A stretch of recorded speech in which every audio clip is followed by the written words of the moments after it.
TV's Jeremie Charron is following this story from Ottawa for us today. Good morning, Jeremie. So break down this latest tariff announcement from President Trump for us. Yeah, look, I mean, that loophole is big. We've heard from small business advocates that it is something that small and medium businesses were using frequently to, send goods across the board and without having to pay duties.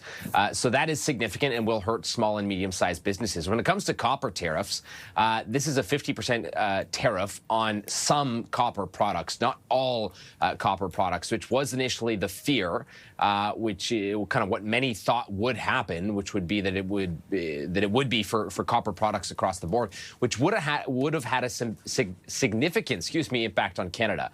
That being said, the way the tariffs were rolled out means that these 50% tariffs on copper products apply to certain semi-finished copper products, things like rods, sheets, tubes, pipes, wiring, many of which will not affect Canada. That is because more semi-refined products and semi-processed products like cathodes, anodes, and concentrates, which is what Canada is mostly focused on, as well as mining copper, will not be impacted here. And so that is a relief for, the Canadian copper industry, that the type of products that are being targeted by U.S. President Donald Trump in this latest round of tariffs on copper products for now means that the Canadian copper industry is largely unaffected, again, due to the kind of products that we are producing here.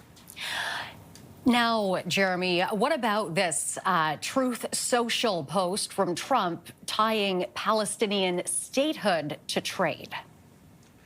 Yeah, look, it adds another layer now that the U.S. president is kind of leaning on in terms of what he is calling a difficult negotiation with Canada on a trade deal. And it's another reason he says it's going to be difficult to make a deal with Canada. We've heard leading up to this August 1st deadline, which of course is tomorrow, Donald Trump has repeatedly in the past weeks or week talked about not being focused on Canada, that it is not a priority for his administration to be landing a deal with the Canadian government. We've heard, yesterday we heard from Prime Minister Mark Carney that it is quite possible that negotiations will continue beyond the August 1st deadline. And so certainly this latest development and the Carney government acknowledging that they will acknowledge the Palestinian statehood, and the U.S. president saying that is going to be an added layer of difficulty when it comes to ongoing negotiations on trade with Canada. It just continues to make a difficult and complicated situation that much harder, and it really, Renee, makes it look like the odds of an August 1st deal, we're at the 11th hour here, even more unlikely. Is this Trump once again attacking Canadian sovereignty? Well, I think it's not necessarily Trump attacking Canadian sovereignty, but it's Trump using anything he can to once again point to a reason as to why Canada will not get a deal by this August 1st deadline, right?